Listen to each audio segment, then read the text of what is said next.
How's it going, people? Liberal Heel back with. It's been a long time since I've done a wrestling review. Look, I've been watching. Life's been happening. Stuff's been happening. Wrestling isn't as fun as it used to be. Although Impact is. Look, it doesn't have.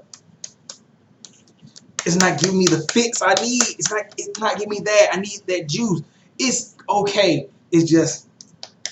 I need the fix, man.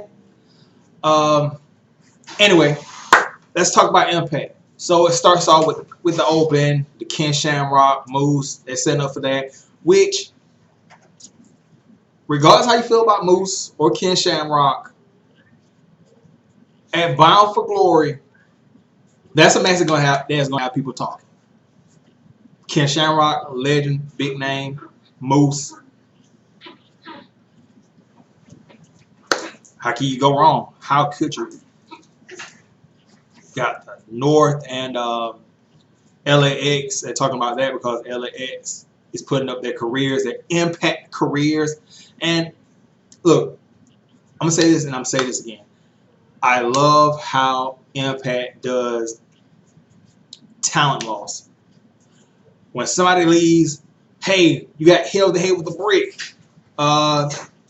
You got something with the chair, some staple. You got 1 second.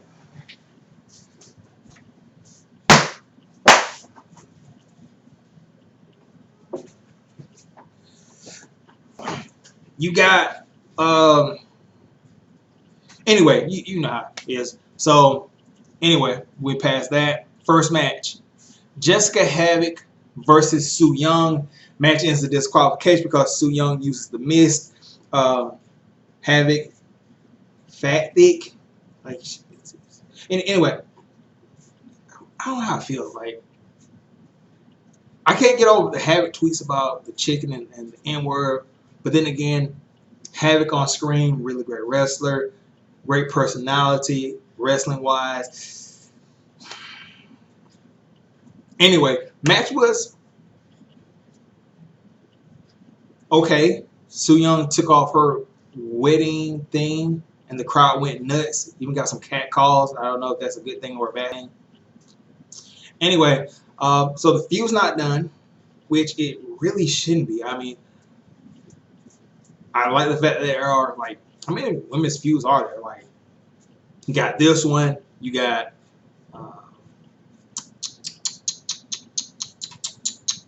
Tennille Dashwood, then you have the one with Rosemary and Jordan Grace. It's a lot of women's feuds, and that's a good thing, you know. It just isn't stuck on one. You got some variety there. So anyway, moving past that. Oh, the North cut a promo talking about pretty much how they're gonna beat LAX and send them packing, and how they're gonna have, what is it? They're not gonna have 4 losses of title, right? They're gonna have 1 reign that lasts forever. I like the North. Monster Factory, whatever you want to call them. I knew this guy was going to be like something when I saw him on ROH and they hit those tag team moves and stuff. I'm like, damn, these guys are really working like a tag team. Then you got Ethan Page. He can either trigger you on the mic or you would love the guy. He's like, it's in that vein of EC3, but it's more troll EC3. Like, he's in that same vein where he's gonna say something that's gonna get you riled up, and you're either gonna like, oh my god, that guy is amazing, or that guy's like, fucking you. I hate that guy. So really like Ethan Page, John Alexander, not really great on the mic. But he lets his actions speak in the ring, and I can't had a guy like that in that same vein as Cesaro and other guys in his same vein that, you know, let their actions speak in the ring. We passed that. Mara Fuji's coming to Bound for Glory to face who? I don't know. Then you have OVE cutting a promo, and it was, when did these OVE promos start getting this hilarious? First off, you have Sammy Callahan in like this cheap suit, and like they're like jonesing on him, like, when you wearing a suit, what's up with this? And everything like that. And you have Madman Foxy coming out of nowhere, scary Sammy. He's like, I don't like it that he's scared. I don't like he comes out of nowhere. Somebody put a bell on him. You gonna tell him? Hilarious. When I think it was like 2 weeks before they won the belt. They started going toward a comedy route with these guys. If I'm not mistaken, like they're still the bad guys, but they're ha ha he bad guys, not twisted, sick bad guys. I like the transition, and plus, look, they're gonna put the belt on Sammy. Like let's get the elephant out of the room. Sammy's obviously the best choice to have the belt.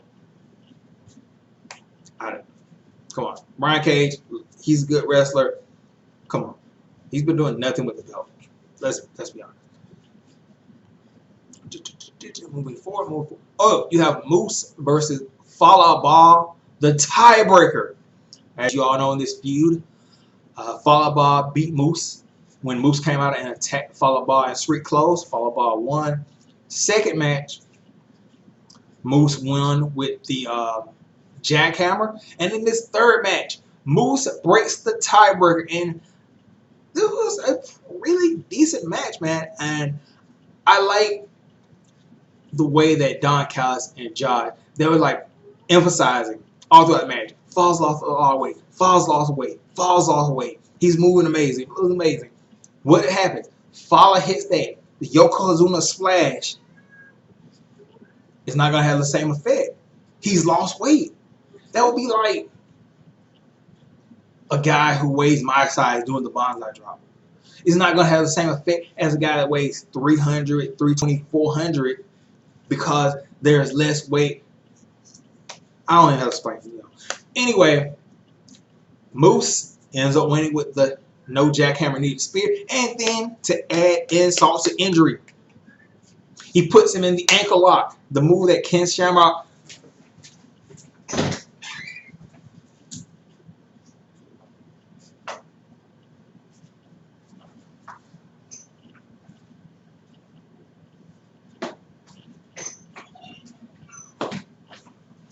was famous for. So sending a little insult to him. Moving forward. You have Tessa Blanchard talking to Tommy Dreamer, talking about we're gonna end Sammy, blah blah blah blah blah, blah blah blah blah blah. You with me, blah blah blah blah blah.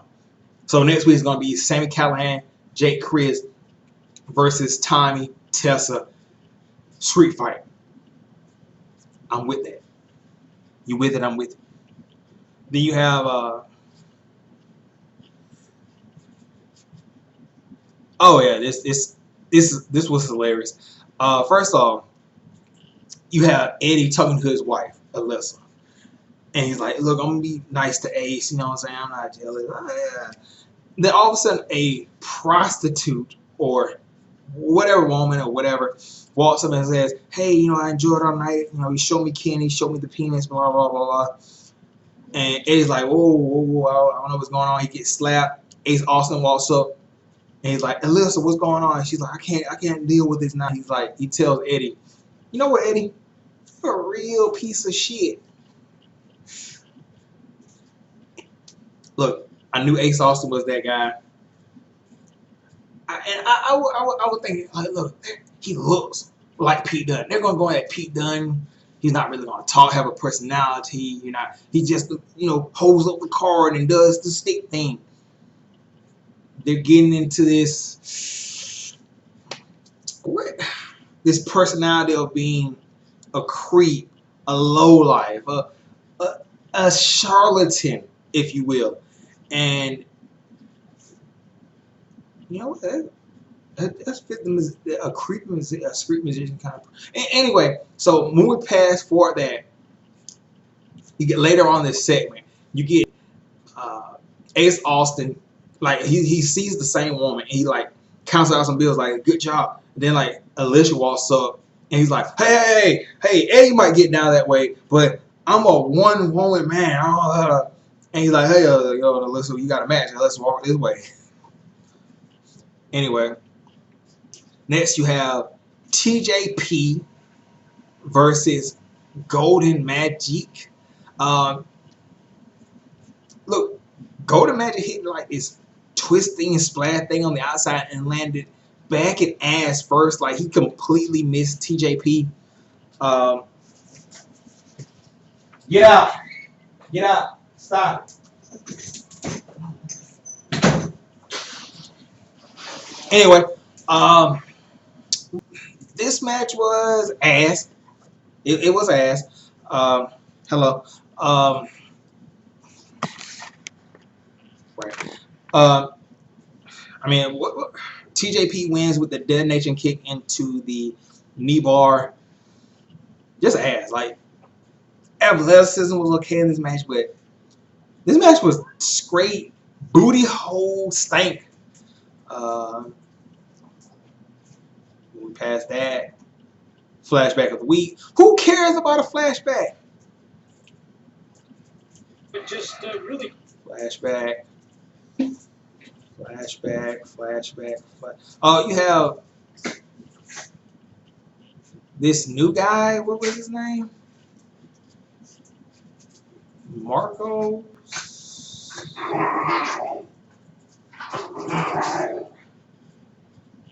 Anyway, this. I don't know who the hell this guy was. Who the hell is this guy? Johnny Swinger. Who the fuck is Johnny Swinger? Let's use the internet to see. Johnny Swinger.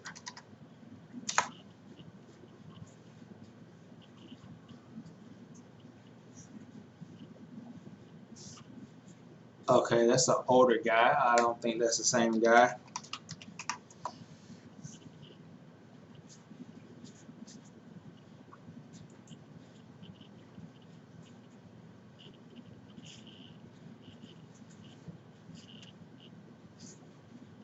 Really? Okay. So he's changed his look a lot. He's I guess. I don't know. Signs a 2-year contract. Yeah, this is a former WCW, ECW. Wow. So this is an older guy.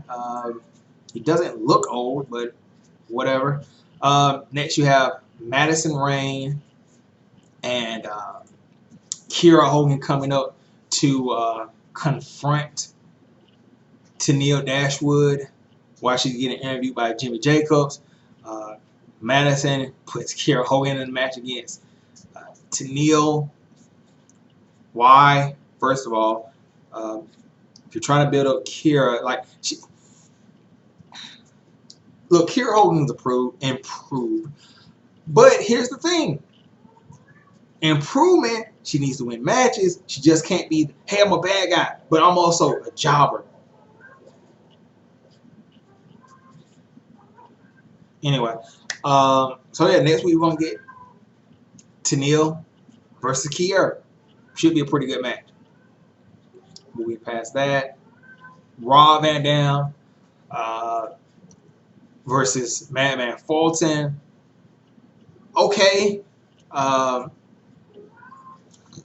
Match ends with Dave, Chris. I think Jay. Was it Jay? I think Dave. Anyway, Dave attacking RVD and then them both beating up RVD.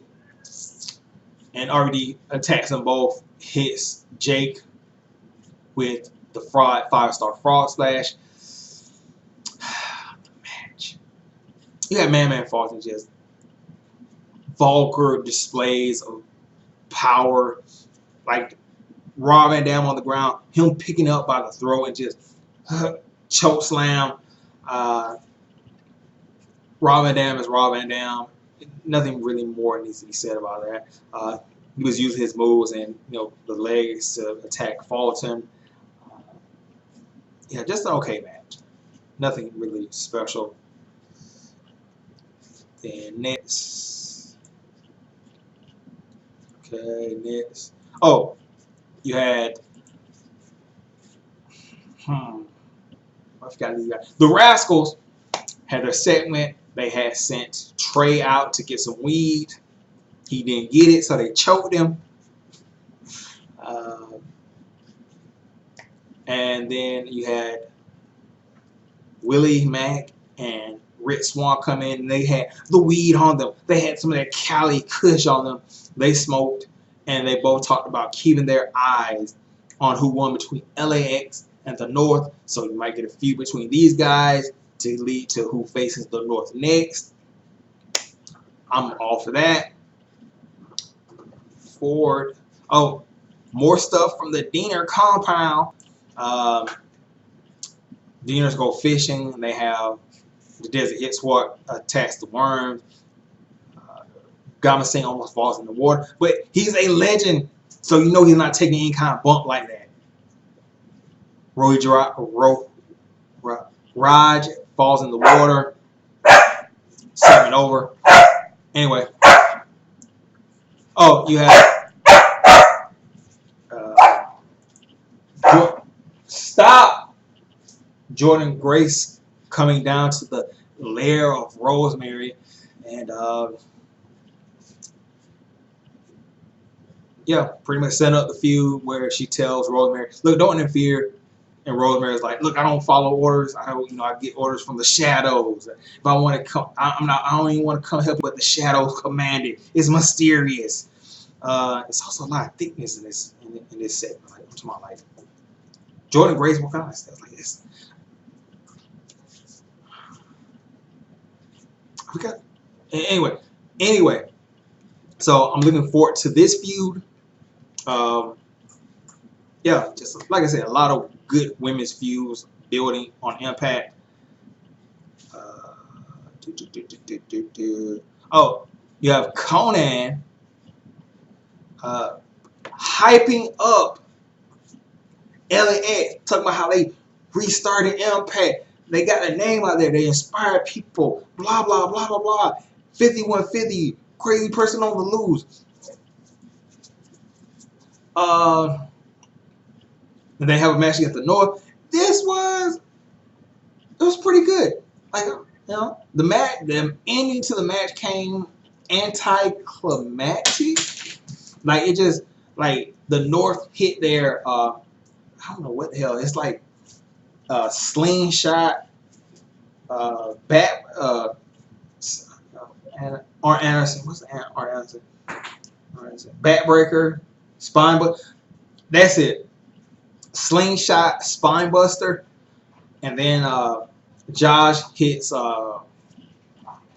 Ortiz with that cross body splash through the ropes. Just great match. Just really anticlimactic. You're like, wow, LAX lost and they're still standing? Okay, I understand it was like career, but compared to how Beer Money, how, what was it? It's not the Menardery. Not the Menardery. Oh my God, Crazy Steve and Abyss. What would they call? Anyway, how those teams and Bobby Roode, how EY, how all those guys and teams left Impact in heaps and piles of destruction. This kind of felt on the slight side, like a little weak. But then you had them in Mexico. I guess that's why, because they were in Mexico and, showing respect to LAX and Conan, By the way, where does that leave Conan? They just signed Draga. I don't really know who Draga is. And Draga was with Conan. Is Conan going to be managing just Draga? Or is he going to, like, new LAX? And by the way, to me, this version of LAX is probably number 2. Like, the number 1 as far as athleticism and wrestling. But they never really shine through personality-wise. To me, the best version of LAX, number 1, Homicide, Hernandez. Come on, man. That's legends, man. Like, The fact that Hernandez had never like had Hernandez to singles go, and if not, that's like criminal, man. Like that guy. How are people overlooking Hernandez and not thinking, wow, that's a world champion? Like, anyway, then you had the end of the show. Brian K says he's cleared for Bound for Glory. He's going to face Sami Callihan. Also, he proposed to Maria Santos. Yes, he liked it. He wanted to put a ring on it. You know how that goes. Yeah, anyway. So, Sami Callihan, take the belt off. It's time. It's time for Sami Callihan to put some gold around that waist. Anyway, get out of here. Dog's barking. Get out of here. Get your